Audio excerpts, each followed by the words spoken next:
할렐루야. 반갑습니다, 여러분. 3월 9일 우리 송파사랑의 교회 중고등부 예배에 나오신 여러분들을 주님의 이름으로 환영합니다. 벌써 3월이 시작됐습니다. 개학해서 다들 학교는 잘 가고 있나요? 제가 학교를 안 간 지가 20년이 된 것 같아서 학교는 요새 어떤지 잘 모르겠네요. 아무튼 정말 주 안에서 안전하게 기쁨으로 학교를 잘 다닐 수 있었으면 좋겠습니다. 우리 사도신경 고백하심으로 예배 시작하도록 할게요. 시작. 전능하사 천지를 만드신 하나님 아버지를 내가 믿사오며 그 외아들 우리 주 예수 그리스도를 믿사오니 이는 성령으로 잉태하사 동정녀 마리아에게 나시고 본디오 빌라도에게 고난을 받으사 십자가에 못 박혀 죽으시고 장사한 지 사흘 만에 죽은 자 가운데서 다시 살아나시며 하늘에 오르사 전능하신 하나님 우편에 앉아 계시다가 저리로서 산자와 죽은 자를 심판하러 오시리라. 성령을 믿사오며 거룩한 공예와 성도가 서로 교통하는 것과 죄를 사하여 주시는 것과 몸이 다시 사는 것과 영원히 사는 것을 믿사옵나이다. 아멘. 우리 나의 반석이신 하나님 찬양하시겠습니다.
지금 찬양하신 하나님은 나의 반석이시고 나의 산성 되시는 이 찬양의 내용을 공감하실 수 있을지 잘 모르겠어요. 근데 정말 내가 정말 힘들 때 내가 의지할 수 있는 유일한 분은 하나님이심을 여러분들도 아셨으면 좋겠어요.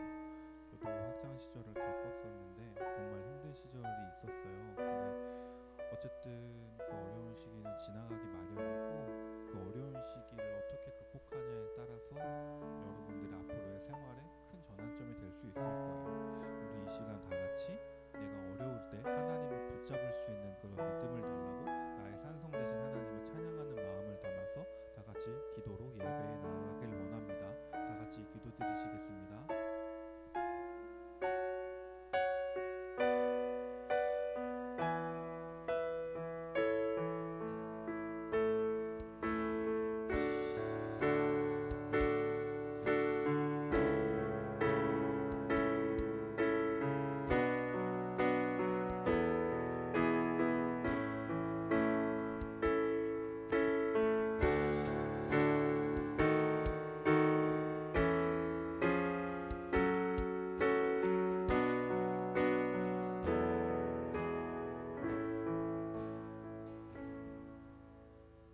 우리의 반석이시고 산성이신 주님, 저희 이 시간 주님 앞에 나와 함께 예배할 수 있게 하신 참으로 감사합니다. 주님, 저희가 예수님의 보혈의 공로를 힘입어 이 시간 아버지께 나아갑니다. 주님, 저희의 연약한 모습과 믿음을 받아주시고, 주님, 저희가 주님께 가까이 나아갈 때 성령님께서 저희를 붙드셔서 저희가 저희의 힘과 능력으로 사는 것이 아니라 성령님께서 주시는 힘과 능력으로 살아갈 것을 믿습니다. 주님, 예배 가운데 함께해 주셔서 저희가 주님 안에서 참 평안함을 누리게 하여 주시고, 강선을 통해 선포되는 말씀이 또한 저희 삶 가운데 역사할 수 있도록 인도하여 주시옵소서. 감사합니다. 귀하신 예수 그리스도 이름으로 기도드렸습니다.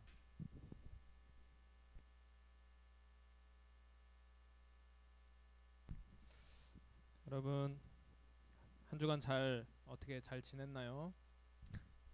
네, 새 학기가 시작돼서 이제 또 학교 생활도 하고 있을 거고, 또 이제 학교가 또 새로 진학된 친구도 있을 거고, 뭐 여러 가지 변화가 있을 텐데 또 한 학기 화이팅해서 잘 감당했으면 좋겠습니다. 네, 오늘 같이 함께 나눌 말씀은 사도행전 3장 1절에서 10절 말씀입니다.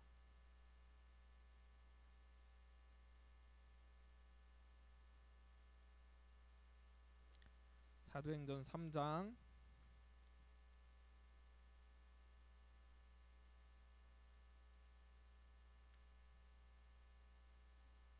1절에서 10절.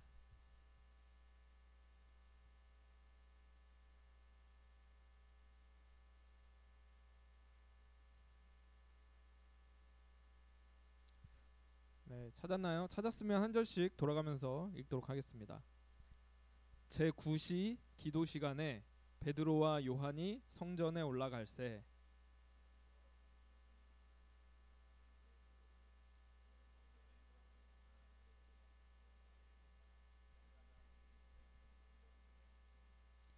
그가 베드로와 요한이 성전에 들어가려 함을 보고 구걸하거늘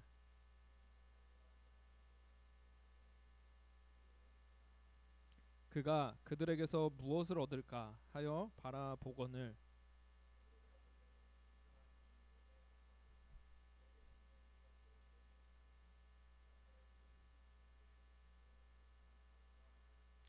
오른손을 잡아 일으키니 발과 발목이 곧 힘을 얻고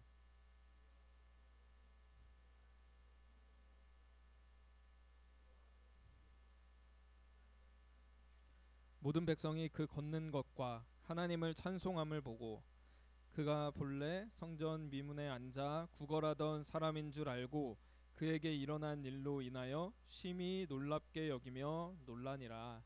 아멘. 오늘 이 말씀 가지고 더 귀한 것으로 라는 제목으로 함께 말씀 나누도록 하겠습니다. 네, 지난 시간에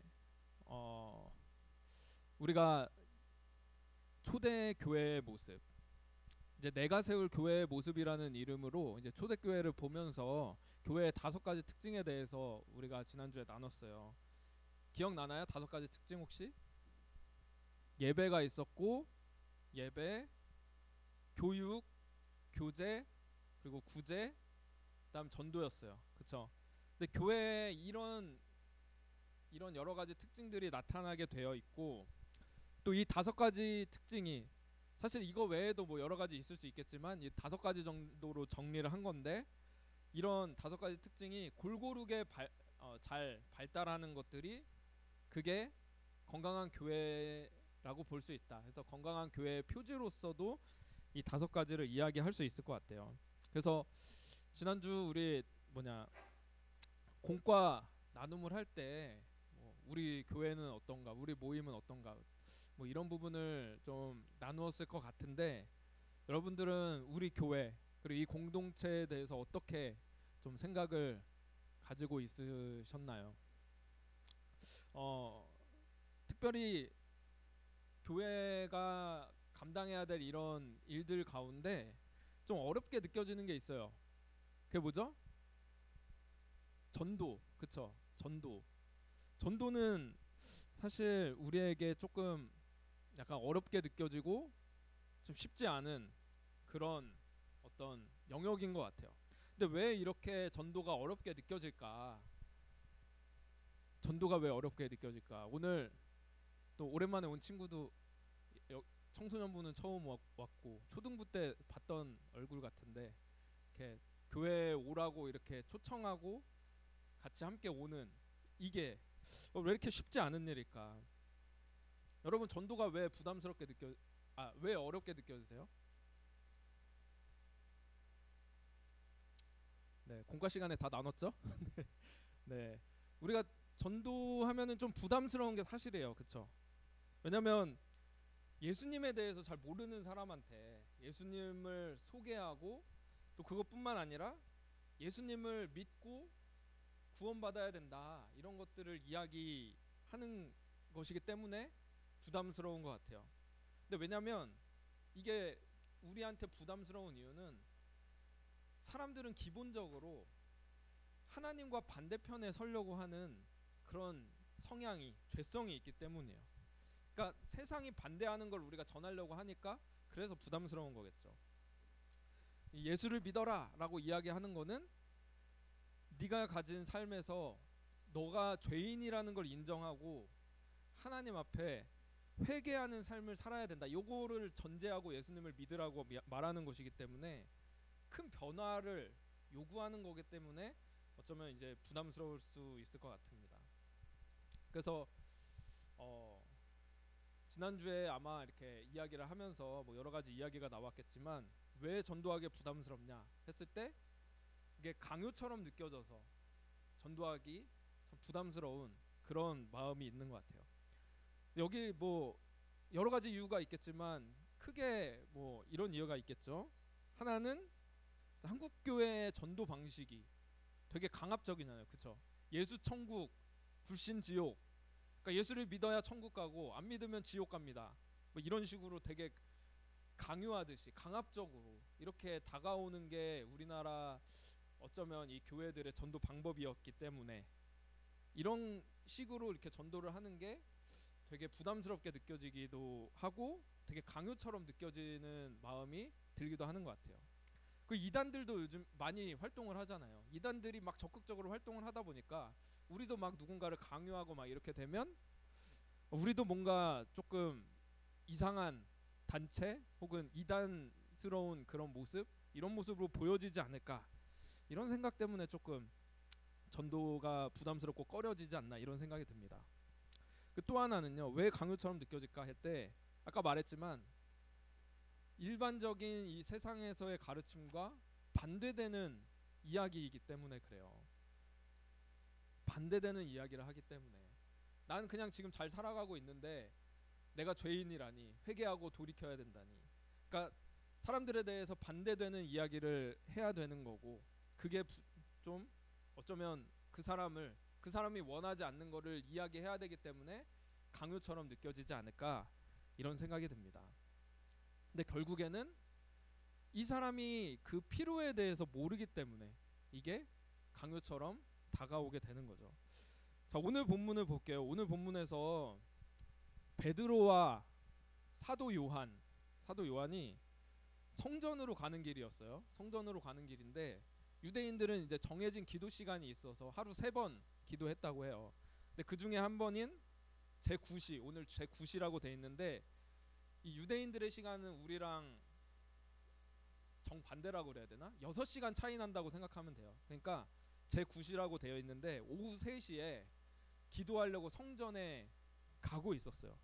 근데 성전을 막 가고 있는데 성전 문 앞에 나면서부터 걷지 못하던 어떤 한 사람이 그 앞에서 막 구걸을 하고 있는 거예요. 뭐 지나가는 사람들한테 한 푼만 달라고 그렇게 요청하면서 그 구걸을 하고 있었겠죠. 근데 이 사람은 혼자는 움직이질 못하니까 아침이 되면 사람들이 이 사람을 성전 앞에다가 데려다 줘서 그 성전 수많은 사람들이 오고 가는 그 성전 앞에서 구걸을 할 수 있도록 도움을 받는 그런 사람이었어요. 근데 성경을 보면 이 사람이 태어날 때부터 걷지 못했다고 하는데 사도행전 4장을 보면 이 사람이 40살이 넘은 사람이다 이렇게 이야기를 하거든요. 그러니까 저보다 더 나이가 많았을 텐데 40살이 넘는 사람이 태어날 때부터 걷지 못하고 그렇게 다리가 불편한 그런 상태로 40년을 살아왔던 거죠. 근데 이 사람이 일어나서 걷게 될 거라고 누가 생각을 할 수 있었겠습니까? 그러니까 이 사람도 마찬가지였죠. 내가 걸을 수 있다는 상상도 하지 못했고 거기에 대한 소망도 가지지 못했던 그런 사람이었을 거예요. 그냥 하루하루 이 성전 지나가는 사람들한테 이 사람이 그래도 하나님을 찾으러 이렇게 성전에 나왔으니까 이 사람들한테 그냥 뭐 먹을 거나 좀 얻어먹고 구걸하면서 하루하루 삶을 연명해 나가야지 이런 생각으로 40년 평생을 살아왔던 사람이었을 겁니다.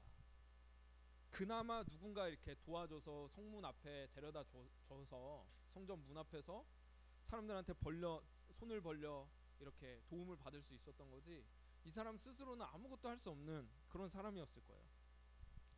그런데 성전을 지나고 있던 베드로가 이 사람을 딱 가만히 지켜보더니 이 사람을 향해서 선포를 합니다. 뭐라고 하죠? 은과 금은 나에게 없지만 나에게 있는 것을 너에게 주니 나사렛 예수 그리스도의 이름으로 일어나서 걸어가라. 그러면서 손을 딱 잡아서 이 사람을 벌쩍 일으켜 버리는 거예요. 놀라운 기적이 일어난 거죠. 오늘 말씀 우리에게 이걸 알려주는 겁니다. 은과 금은 우리에게 없을지 몰라도 우리가 줄 수 있는 분명한 것이 있다. 그것은 예수 그리스도의 이름이다. 이 예수 그리스도의 이름으로 우리가 구하는 것, 우리가 줄 수 있는 뭐 다른 큰 것들이 뭐 있을 수 있겠지만 그거보다 더 좋은 게 바로 예수님의 이름으로 이 사람을 위해서 기도하고 돕고 구하는 것이다. 이렇게 말을 해주는 거예요. 여러분 근데 이 말씀을 보면서 야 베드로니까 이렇게 하지 이런 생각 들지 않아요? 베드로는 어떻게 이렇게 이렇게 그 예수님을 의지하면서 기적이 일어날 거라고 확신을 할 수 있었을까?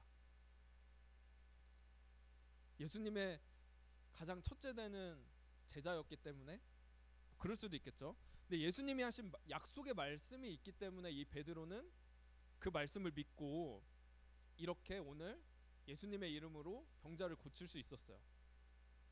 예수님이 14장인데 잘못 나왔네요. 예수님께서 이 땅 가운데 계시면서 제자들한테 이런 말을 해요. 내가 진실로 너희에게 이르노니 나를 믿는 자는 내가 하는 일을 그도 할 것이고 또한 그보다 큰 일도 하리니 이는 내가 아버지께로 감이라.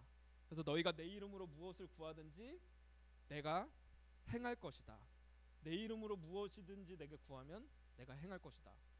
예수님이 내가 아버지께로 가면 너희가 나보다 더 큰 일을 할 수 있으니 내 이름으로 무엇이든지 구하면 내가 너희를 위해서 행해 주리라. 이렇게 말씀을 하고 있는 거예요. 예수님께서 십자가에 달리시기 전에 전날 밤에 제자들에게 이런 약속을 해주셨던 겁니다. 나를 믿는 너희들도 나와 같은 일을 할 거고 그보다 더 큰 일도 할 수 있을 거야. 내 이름으로 무엇을 구하든지 내가 행해 줄 것이다. 약속을 하신 거죠. 그러니까 제자들은 예수님이 사람들에게 주고 싶은 것을 예수님 대신에 행하고 있는 사람들인 거예요. 베드로가 그런 사람인 거죠. 이 예수님의 말씀대로 예수님의 이름으로 사람들을 위해서 구하고 걷게 했던 것입니다.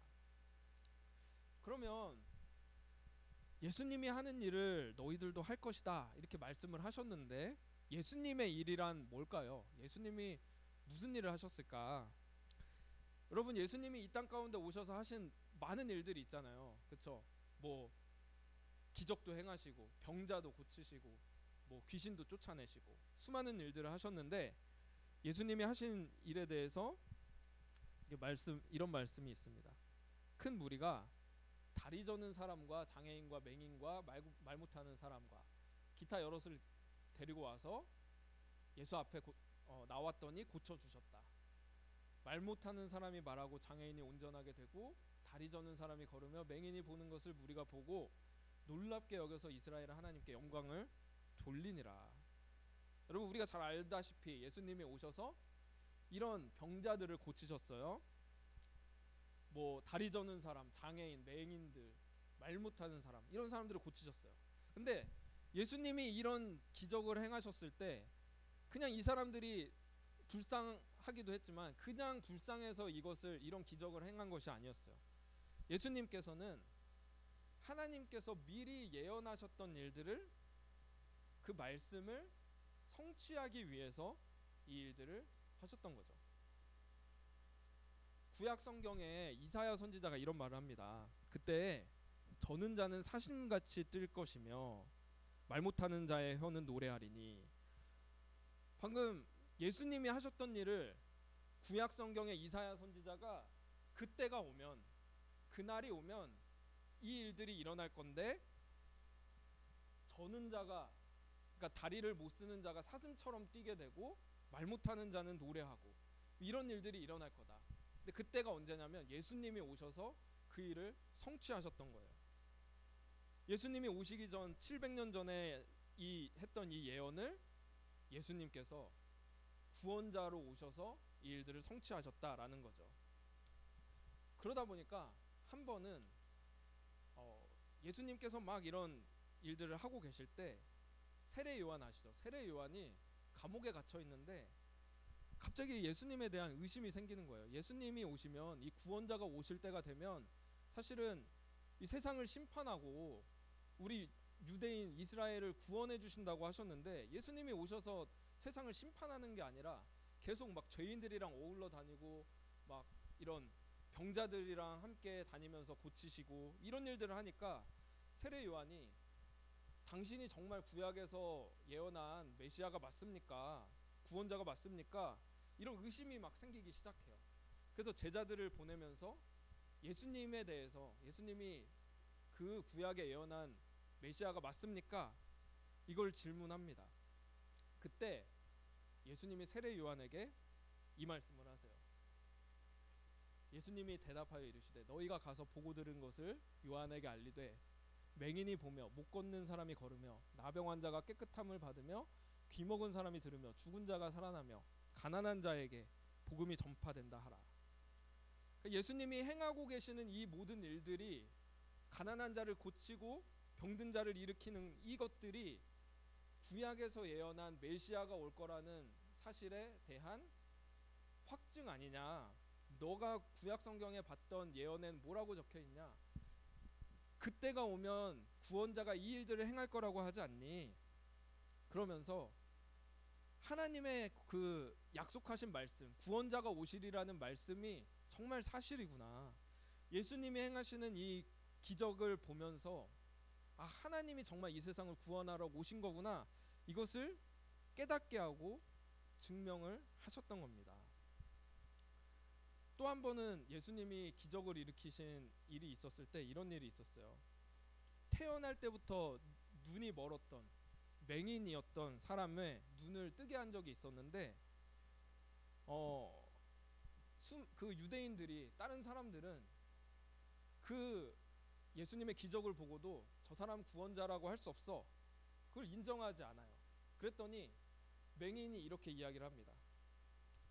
이상하다. 이 사람이 내 눈을 뜨게 했는데 당신들은 그가 어디서 왔는지 알지 못한다고 말하고 있습니다. 그렇죠? 하나님이 죄인의 말을 듣지 않고 경건해서 그 뜻대로 행하는 자의 말을 듣는다고 하셨는데 창세 이후로 맹인으로 난 자의 눈을 뜨게 했다 함을 우리가 들은 적이 있습니까? 구원자가 오셨으니까 이 놀라운 기적이 일어난 것 아닙니까? 이 말씀을 이제 예수님을 통해서 눈을 뜨게 된 자가 고백을 하고 있는 거죠. 세상이 창조된 이후로 이런 기적이 일어난 때가 있었습니까? 맹인으로 태어난 사람이 고침을 받을 수가 있습니까? 다리 저는 사람이, 발을 못 쓰는 사람이 고침을 받는 일이 있을 수 있습니까? 하나님께서 약속하셨기 때문에, 하나님께서 구원자를 보내주셨기 때문에 이 일이 일어난 것 아니겠습니까? 이 얘기를 하고 있는 거예요. 그러니까 예수님이 오셔서 병자들을 고쳐주시고 일으키시고 이런 기적들을 일으키신 이유는 이 세상이 구원자가 필요하고 지금 그 구원자가 이 땅에 오셨다는 것을 보여주기 위해서 이 기적들을 일으키셨다라는 겁니다. 근데 여러분, 창세로부터 지금까지 이런 기적보다도 더 불가능한 일이 뭔지 아세요? 이런 기적보다도 더 불가능한 일. 그것은 뭐냐면 저와 여러분이 하나님 앞에 용서를 받는 일이에요. 용서를 받는 일. 내가 가진 아주 작은 죄, 우리는 정말 아무것도 아닌 죄라고 생각하잖아요. 다른 사람을 좀 상처 주고 다른 사람을 미워하는 거. 근데 그 작은 죄가 하나님 나라, 천국, 완전한 선으로 가득 찬 그 세상, 그 천국에는 우리가 들어갈 수가 없게 만드는, 받아들여질 수가 없게 만드는 그런 요소가 된다는 거예요. 아무리 작은 죄라고 하더라도 하나님 앞에서는 심판받을 수밖에 없는 죄인으로 받아들여질 수밖에 없는 일이다. 창세로부터 지금까지 그 죄에 대해서, 그 죄의 문제를 해결할 수 있는 사람은 아무도 없었다라는 것을 우리가 고백할 수밖에 없는 거고, 천국은 우리가 아무리 노력해도 갈 수 없다라는 사실을 우리는 고백할 수밖에 없는 거예요. 그래서 날 때부터 못 걷고 날 때부터 보지 못하고 이런 사람들보다 훨씬 더 심각한 문제가 우리 안에 있는 죄를 해결하는 문제다라는 거죠. 이 죄를 극복하는 게 불가능한 일이기 때문이에요. 그런데 이 불가능한 일을, 우리의 죄를 해결하시고 우리를 하나님 앞에 천국으로 갈 수 있게 만들어주신 분이 있는데 그게 바로 구원자 예수님이시다라는 거죠. 예수님께서 우리 모든 죄를 대신 짊어지시고 십자가에 달려 죽으셨기 때문에 우리가 그 예수님 대신 죄가 없다고 여김을 받고 천국에 들어갈 수가 있게 되는 겁니다. 그러니까 예수님께서 이 땅에 오셔서 그 병자를 고치신 거는 이 병자처럼 너희 죄가 너무나 심각한데 그 죄를 내가 해결해 주러 왔다, 이 말씀을 하고 있는 거예요. 근데 여러분, 세상 사람들이 이거에 대해서 관심이 없고 잘 모르는 거죠. 내 죄의 문제가 너무 심각하고 너무 참 해결받을 수 없는 그런 문제인데, 근데 이게 너무나 이 죄의 문제를 해결받는 게 얼마나 필요하고 중요한지를 잘 모른다라는 거예요. 그냥 오늘 나왔던 병자처럼 그냥 누군가에게 하루하루 벌어먹을 수 있는 그 은과 금을 원하는 그런 삶을 살아가고 있는 것이 이 세상의 모습이다라는 겁니다. 이 사람들에게 진정으로 필요한 것이 있다라는 것을 잘 모르는 거죠. 그렇기 때문에 우리에게는 예수님을 믿어야 구원을 받습니다라는 이 구원의 메시지가 세상 사람들에게 필요하기에 우리가 그것을 전하는 것입니다. 네, 여러분, 세상 사람들이 이것을 다 모를까요? 다 모르고 이것을 다 거부할까요? 그렇지 않다라는 거예요. 여러분, 이제 새 학기가 시작되었잖아요. 제가 이제 예전에 지금은 아니지만 예전에는 거의 매년 새학기가 시작되면 전도하려고 대학생들 전도하려고 캠퍼스에 나갔어요. 캠퍼스에 나가서 예수님 믿으세요, 예수님 믿으세요. 사람들에게 이제 새학기가 시작돼서 학교에 나온 친구들에게 예수님을 믿으라고, 교회에 나와보라고 전하면 그 친구들이 예수님을 믿고 교회에 나올까요? 대부분은 나 예수님 필요 없어, 나 교회 굳이 나갈 필요 없어, 나 지금 내 삶이 바빠, 이렇게 예수님을 거부하는 사람들이 대다수예요. 근데 모든 사람들이 그런 게 아니라 그 중에는 정말 예수님에 대한 필요를 느끼고 진짜 진리가 무엇인지 알아보고 싶다, 이렇게 고백하면서 나오는 친구들도 있었다라는 거예요. 정말 내 삶에 중요한 게 무엇인지, 내가 살아가는 삶의 목적이 무엇인지, 내가 이 성경 말씀을 통해서, 예수님을 통해서, 당신들이 말하는 그 진리라고 하는 이 예수를 통해서 한번 알아보고 싶습니다. 이렇게 고백하면서 나오는 사람들이 있다라는 거예요. 그래서 우리는 복음을 전하고 사람들에게 예수님을 소개할 필요가 있다라는 겁니다. 여러분, 오늘 베드로는 정말 중요한 게 뭔지 알아서 그 예수님의 마음으로 이 병자에게 다가갔던 거예요. 모르겠어요. 이날따라 그 병자에 대한 마음이 다시 새롭게 들었는지 모르겠어요. 날마다 성전을 갔을 텐데 그날 베드로의 마음에 이 사람의 모습이 주목되었고, 그래서 이 사람에게 예수님의 이름으로 복음을 전했어요. 어쩌면 성령께서 이 병자에게 구원받을 만한 그런 믿음을 허락해 주셨기 때문에 이 사도 베드로가 그것을 보고 이 사람에게 복음을 전했는지 모르겠습니다. 어쨌든 이 베드로는 예수님의 증인으로서 진짜 필요한 게 이 사람에게 있구나, 이 사람에게 예수 그리스도의 이름으로 전해야 되겠다, 그 마음으로 예수님을 증거했던 거예요.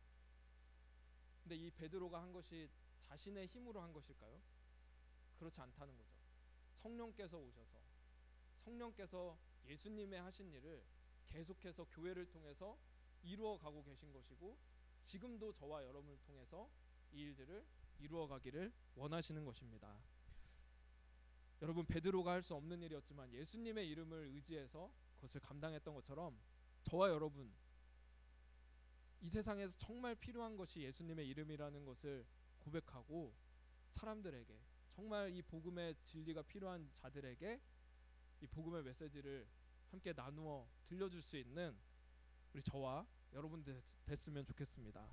자, 오늘 말씀 생각하면서 잠시 기도할게요. 자, 우리 한번 합심기도 같이 읽고 기도해볼까요? 함께 읽겠습니다. 시작. 우리에게 은과 금 없을지 몰라도 더 중요한 것이 있습니다. 예수 그리스도의 이름입니다. 그 이름을 의지하여 예수님의 일을 하기 원합니다. 아멘입니까? 네, 여러분, 우리는 힘이 없고 능력이 없지만 성령께서 함께 하신다는 것을 믿고 예수님의 이름을 가지고 나아가는 저와 여러분 됐으면 좋겠습니다. 같이 기도할게요. 하나님, 오늘도 우리에게 예수 그리스도의 이름을 의지할 수 있는 은혜를 주심을 감사합니다. 이 세상에 기적이 일어나고 또 놀라운 사건들이 일어나고 베드로처럼 아버지 하나님, 정말 나면서부터 걷지 못하는 자들이 일어나게 되는 이런 모든 일들은 예수님께서 죄인 되었던 우리의 힘으로는 절대로 구원받을 수 없고 천국 문 앞에 나가갈 수도 없는 그런 자들을 예수님께서 구원해 주셨다는 그 놀라운 사건을 보여주는 일입니다. 하나님, 이것은 우리의 힘으로 감당할 수가 없고 또 세상이 거부하는 일일 수 있겠지만 세상에서 가장 필요한 일이기에 하나님, 우리는 이 복음을 가지고 나아갑니다. 하나님, 베드로처럼 아버지 하나님, 예수 그리스도의 이름을 의지하여서 성령을 의지하여서 세상 가운데 나아가고 사람들에게 예수님을 증거할 수 있는 저희들 되게 도와달라고 이 시간 함께 오늘 말씀을 생각하면서 함께 같이 기도하도록 하겠습니다. 기도하겠습니다.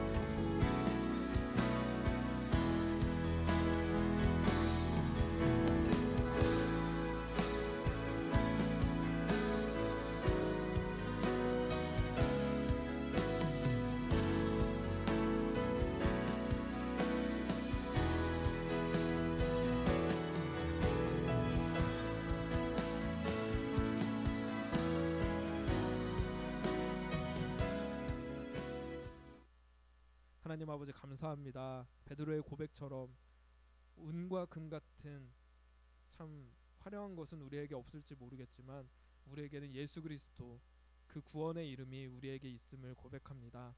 그래서 죄인된 우리가 하나님 나라에 천국에 들어갈 수 있는 은혜를 얻게 되었고, 또 아버지 하나님 예수님께서 이 땅 가운데 하셨던 일들을 우리도 동일하게 할 수 있는 놀라운 특권까지 받은 줄을 믿습니다.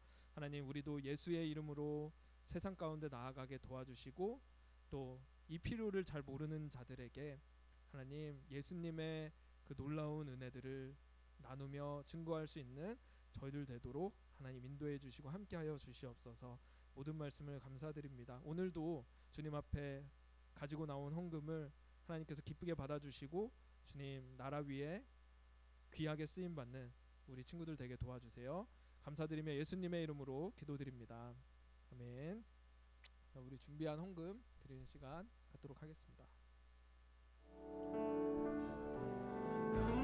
무엇과도 주님을 바꾸지 않으리. 다른 어떤 은혜 구하지 않으리. 오직 주님만이 내 삶의 도움이시니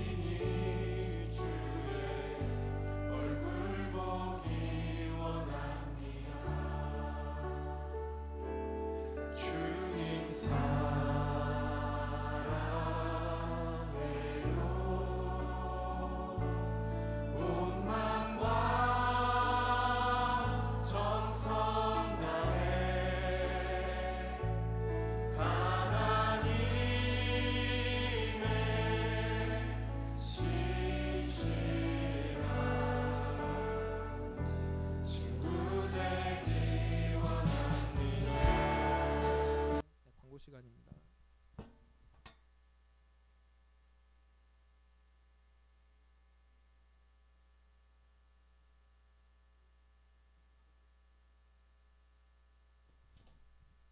네, 오늘 새로 나온 친구 이름이 어떻게 되나요? 안솜이요. 네.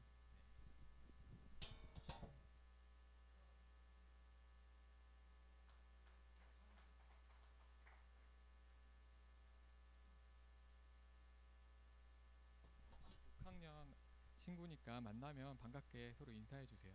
네. 그리고 지난주에 그 3월 생일 맞은 친구들 선물을 못 드렸는데 저희가 문자로 선물 보내드리겠습니다. 그래서 안 준다고 생각하지 마시고 좀 기다려주세요. 네. 자리에서 일어나셔서 갈라디아서 2장 20절 다 함께 고백하고 하도록 하겠습니다. 시작. 내가 그리스도와 함께 십자가에 못 박혔나니 그런즉 이제는 내가 사는 것이 아니요 오직 내 안에 그리스도께서 사시는 것이라. 이제 내가 육체 가운데 사는 것은 나를 사랑하사 나를 위하여 자기 자신을 버리신 하나님의 아들을 믿는 믿음 안에서 사는 것이라. 아멘. 주기도문 하심으로 오늘 예배를 마치도록 하겠습니다. 하늘에 계신 우리 아버지여, 를 받으시오며 나라가 임하시오며 뜻이 하늘에서 이루어진 것 같이 땅에서도 이루어지이다. 오늘 우리에게 일용할 양식을 주시옵고 우리가 우리에게 죄 지은 자를 사하여 준 것 같이 우리 죄를 사하여 주시옵고 우리를 시험에 들게 하지 마시옵고 다만 악에서 구하시옵소서. 나라와 권세와 영광이 아버지께 영원히 있사옵나이다.